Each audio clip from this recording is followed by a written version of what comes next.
নমস্কার বন্ধুরা, সঙ্গে প্রিয়াঙ্কা চ্যানেলে আপনাদের স্বাগত জানাচ্ছি। আজকে আপনাদের সাথে কোপাই নদীর ভিডিওটা শেয়ার করলাম।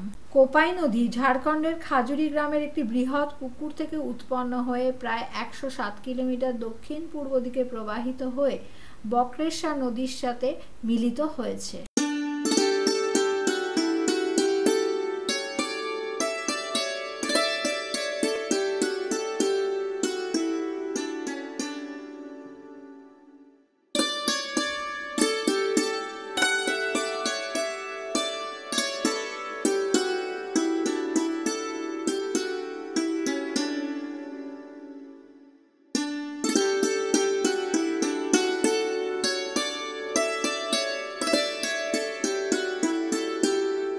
কোপাই নদীর অপর নাম শাল নদী। পশ্চিমবঙ্গ রাজ্যের বীরভূম জেলার শান্তিনিকেতন, বোলপুর, কঙ্কালীতলা, লাভপুরের পাশ দিয়ে এই নদী প্রবাহিত। এটি একটি ছোট নদী, তবে বর্ষাকালে এই নদীতে বন্যা দেখা যায়।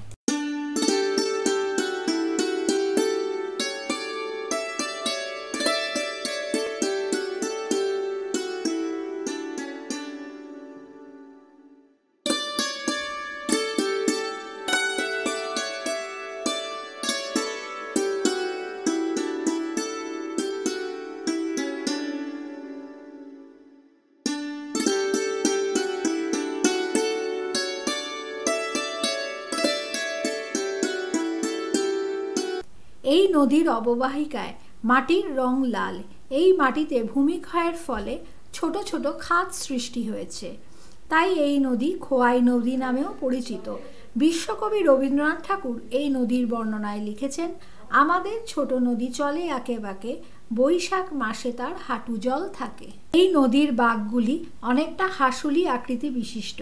তারাশঙ্কর বন্দ্যোপাধ্যায় এই নদীকে দেখেই রচনা করেছিলেন হাঁসুলি বাঁকের উপকথা নামে একটি উপন্যাস।